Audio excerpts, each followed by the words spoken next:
Welcome to the Inside Scoop Live podcast, where indie authors get personal about their books, their writing, and their passions. I'm your host, Sherry Hoyt. Join me for some lively conversations with debut indie authors and seasoned veterans alike. It's a great place to find your next amazing read or even get inspired. So sit back and enjoy the show and let me know what you think. Hi, everyone. Joining me today is Daniel Santos, author of Life is Inevitable, a YA fantasy novel with gripping issues relevant to today's society, such as bullying, suicide, abuse, and neglect. And it combines with paranormal elements to create a story that pulls you in from the first page.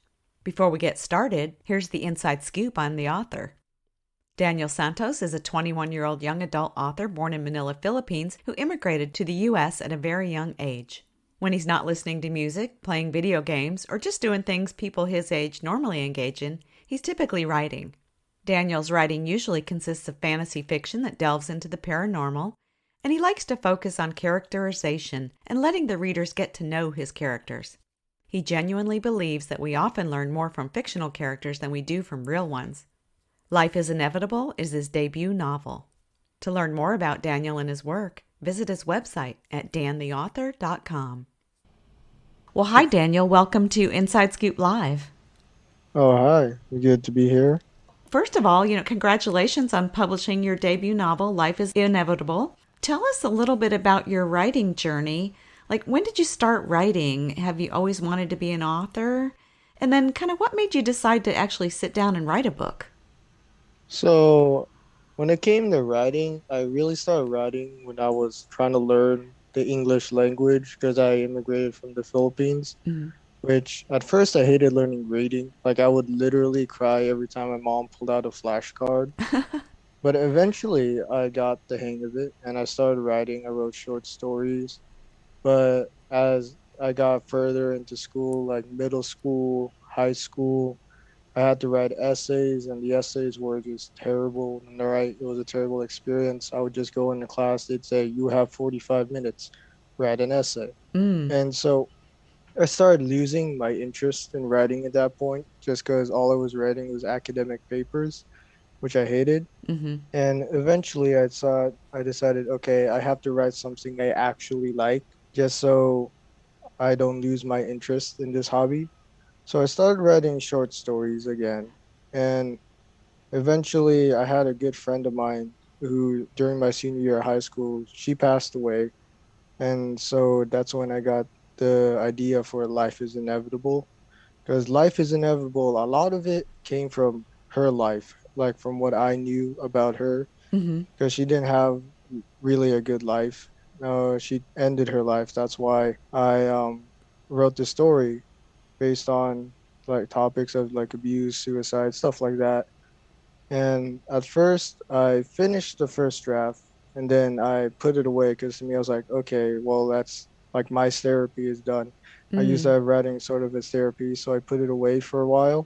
Yeah, and I just went through like life for the next few years, just graduating high school, going to college, and eventually my second year of college, I got a temporary job at a hospital. And even though I was just a screener at the hospital, I was actually working in the emergency department at the front entrance. And that really stressed me out because when you work in the emergency department, you'll see a lot of things you don't want to see. So at that point, I went back to writing as like a form of therapy.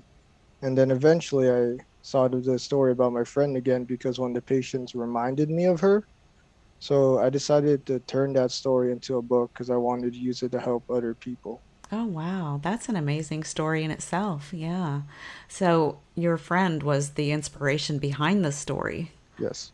So you put it away for a while. Had you finished it at that point, or when you pulled it back out a couple years later, did you have some more work to do on it?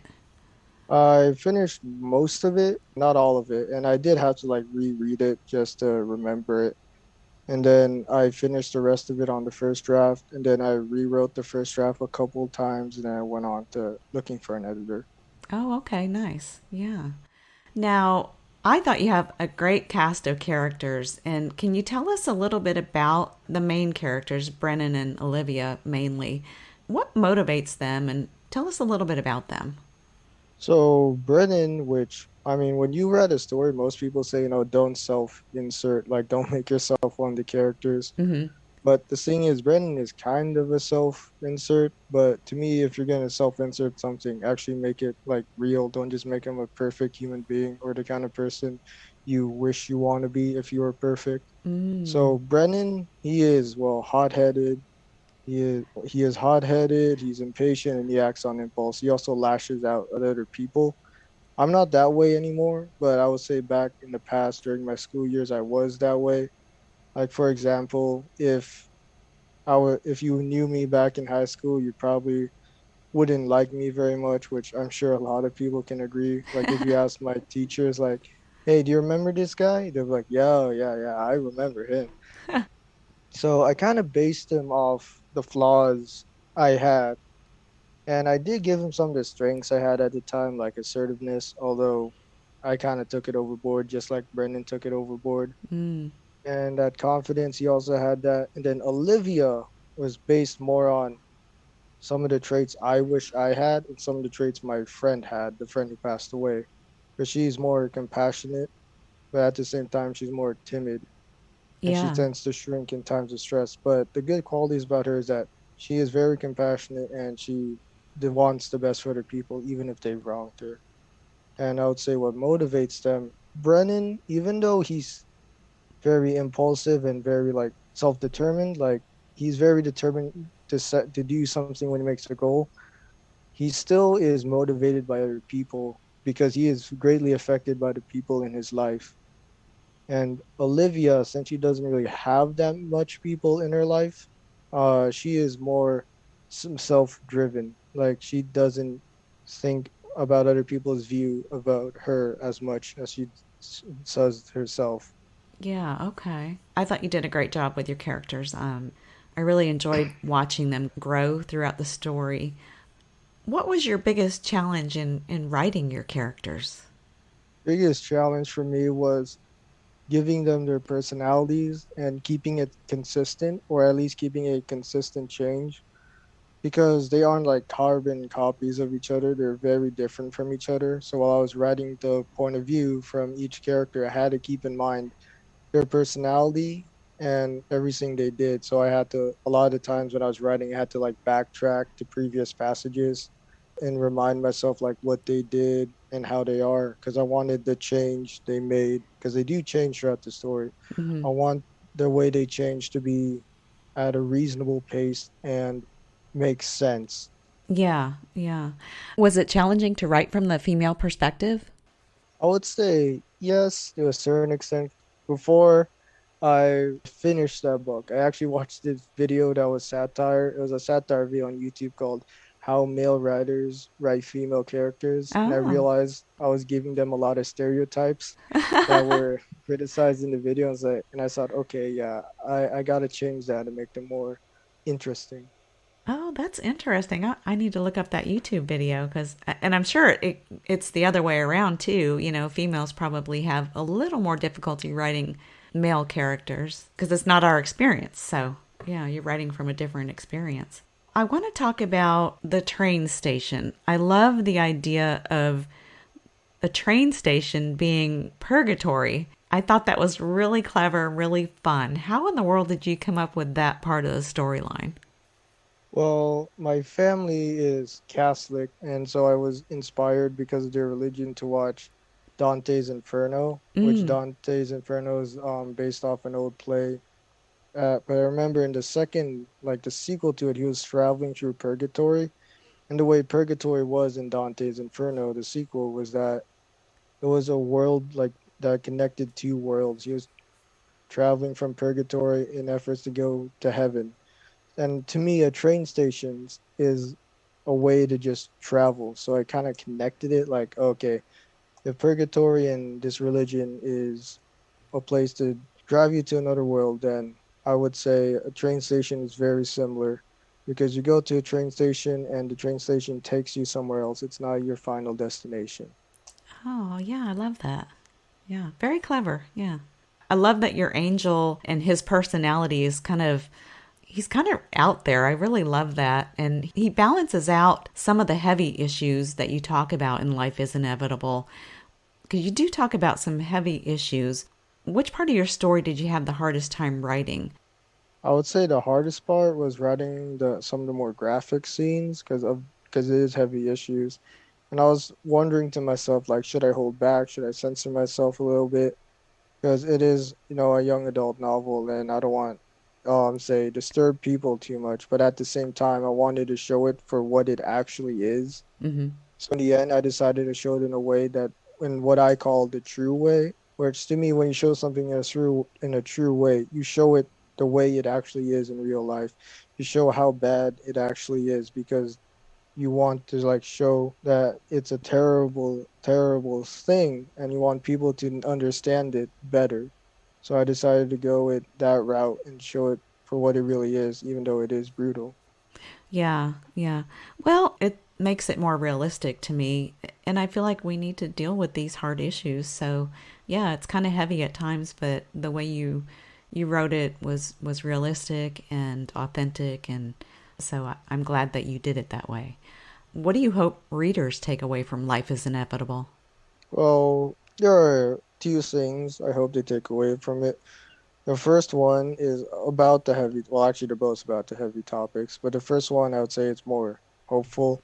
It's in the sense that if you can't find any help or you just think there's no one out there to help you, you're either not looking at all or you're looking in all the wrong places. Mm, So, for example, Brennan, he was looking in all the wrong places. There's some characters, I'm not going to spoil it, but there was some characters out there who wanted to help him, but he wasn't looking there. He wasn't looking for help in the right people, so he didn't find it. Just like a lot of people in real life, they might say, "Oh, there's no one out there to help me." But in reality, they're looking for the wrong people. Like, for example, their parents might help them, but they're looking for help in, say, a friend that has no interest in them. That's an example of them looking in the wrong places. mm-hmm, And another example is not looking at all, because again, some people say, "Oh, there's no one to help me," but in reality, they're too scared to actually go out and find support. mm, So that's the first thing I want them to take away from it. The second thing is that even though the story has a theme of reincarnation and going back, I don't want people, young readers, because younger people are very impressionable. I don't want them to think that after something like that, like a suicide attempt, they can just jump right back like the characters did, because I want them to realize that it is a hard process to come back from that. yeah, yeah. What kind of feedback have you received from readers so far? From readers, like just regular people read my book, they really like it. I did have one neutral review, or neutral or good. Some people they look at three stars review different ways, Mm-hmm. but it was a 3-star review and it was actually very constructive. Like I read it and I was like, okay, this is what I need to improve on. And if I had contact with that guy, I would have said thank you for this. But other than that, I mostly got 4 and 5-star reviews, which I was very happy about. They praised it for, depicting the hard topics in a way that's realistic and authentic. And at the same time, with auditorial reviews, so far they've been good. Mm-hmm. There was definitely criticism that they wanted me to improve on, which I appreciate getting. Yeah. But for the most part, I usually got good reviews. Oh, good. It's nice to have feedback from a variety of people. Now, did your family know you were writing a book? They did the moment I announced it, but at that point, I was already 6 months into writing it, and they were surprised, shocked. Like I remember, I posted it on my social media on like Instagram and Facebook, and I just hear my mom scream from her bedroom. I thought there was something wrong, and I checked, and she's like, "Oh, you're writing a book." I was like, "Oh, so that's why you're screaming? Nothing else?" She's like, "Yeah, yeah, I'm okay." She was excited. Yeah, she was. Oh, that's nice. I've heard of people just kind of hiding it from their family, and just I don't know how you do that. First of all, I guess if you're living with them. So, do you have a writing ritual or a writing process? What does your writing routine look like? First off, I always change my background picture on my computer to my little brother, just because he motivates me. Oh. And then I turn on music. And for me, when I write, I usually have like a idea of how it's going to start and how it's going to end. because I'm not really much of a plotter, which in writing people say there's plotters and pantsers, where plotters they plan out everything in the story, Mm-hmm. and pantsers they just kind of it's called discovery writing too, where you just start writing. Me, I like to plot the beginning and the end and everything else. I write along with it, and that's how my first draft is because my first draft is pretty much me getting all my thoughts down, and then the second draft involves me doing a lot of developmental editing. I pass it on to beta readers first, rewrite it, and then pass on to a developmental editor, rewrite it, and then just keep in contact with that editor until I get the story the way I want it to be. And then I just do all the technical stuff with other editors like copy editing, line editing, and proofreading.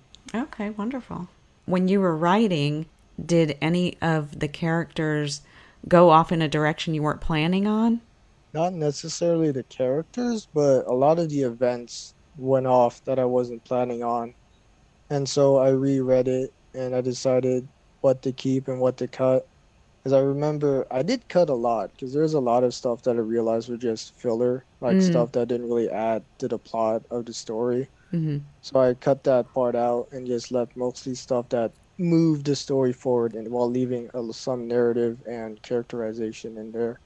Okay. So, what do you like to read, and which authors have inspired your own writing?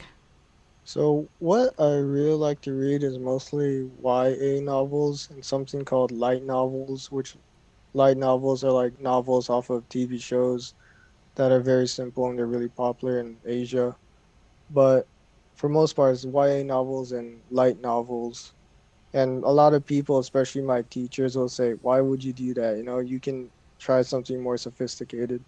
But personally, for me, that's what I enjoy the most. And as for authors, there was one recent author that I got into reading. I know his last name was Levison, and he wrote books like Every Day, which Every Day was also a body swap book, Mm. just like mine.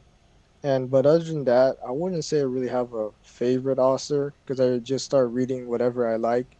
I don't like pick out a certain series from a certain author. I just find a book I like and I read it. Yeah. What do you like to do outside of writing? I really like making content on YouTube. Like in the past, I did something called AMVs, which stand for anime music videos. I would edit clips together, add effects, and make a music video out of it.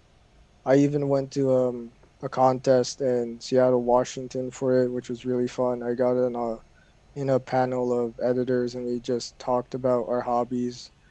But other than that, I also made content on YouTube about music where I made music, which it was in the spoken word category, which a Mm. lot of people confuse for being rap, but it's not really rap. It's more like poetry with a musical track behind it that's more freeform. But I Oh. added my own touch to it by making it sound like a punk rock song. So I was doing stuff like screams, voice theirs, growls, stuff like that. And other than that, I also, talk to my friends because since we're in college, they live quite far because they're in uni. So we usually talk online at night and we'll play games together. And I even got to the point where we got so invested in one of our games that we started playing in tournaments for money. We never won anything, but we at least had fun doing it. Are you in school now? Yes, I actually just finished my summer classes. Oh, nice. Okay, wow. Well, congratulations on going to school and writing a book. Wow, that sounds like a heavy task load. It does feel that way sometimes. What are your plans for future writing projects? Do you have another book in the works? Yes, I do. And this might seem like a spoiler, but I'm writing a sequel to the book. That's my next writing project. Interesting. Did you plan on telling this story in two parts when you first started writing, or did that kind of just happen?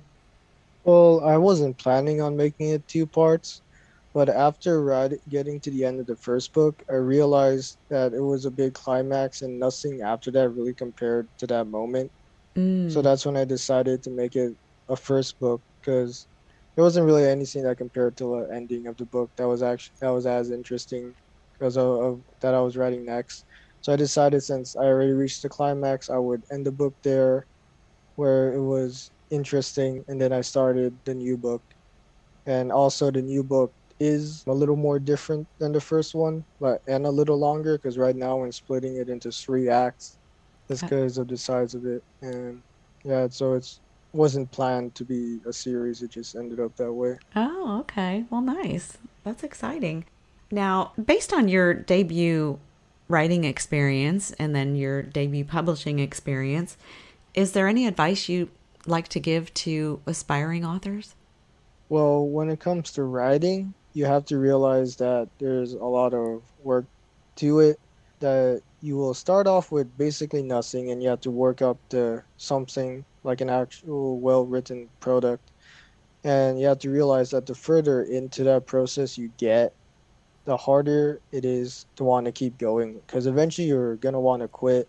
Like you'll be rereading your manuscript so many times that no matter how good it is, like you could write a very good story, but if you've been rereading that manuscript and working on it so many times, you're going to start to nitpick at it and you're going to start to hate it. And then when it comes to publishing, you have to realize that it's a marathon. It's a long process. There's a lot to do, like there's marketing, there's talking to other people, networking. There's a lot you have to do. And there's so many people, especially self-published authors, who give up in the first months because they're like, oh, well, I didn't make anything or I barely made anything. I'm going to give up because this isn't for me. But you have to realize that it takes a long time to build an audience because it is a marathon and not a sprint. Mm-hmm. Mm-hmm. That's great advice. Yeah. Well, Danielle, is there anything else you wanted to add today? Well, I would just like to thank all my friends who kept me sane while I was writing. Like I just log into their Discord server and I talk to them a few times a day or even for hours at a time just because when you're writing sometimes it gets frustrating. Like if you're experiencing writer's block, that gets frustrating, or you just get tired of writing so much every day that you become burnt out. But my friends, they were there to just like motivate me to keep going. And they were like an outlet for me to express any of my frustrations. So I'd like to say thank you to them. Oh, wonderful. Yeah, you need that kind of support. Well, Daniel, thank you so much for joining me today and for sharing a little bit about yourself and your work. It's been a pleasure. Yeah, thank you for having me here.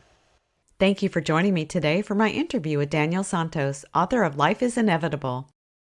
To learn more about Daniel and his work, visit his website at dantheauthor.com. And be sure to check out our other interviews on InsideScoopLive.com.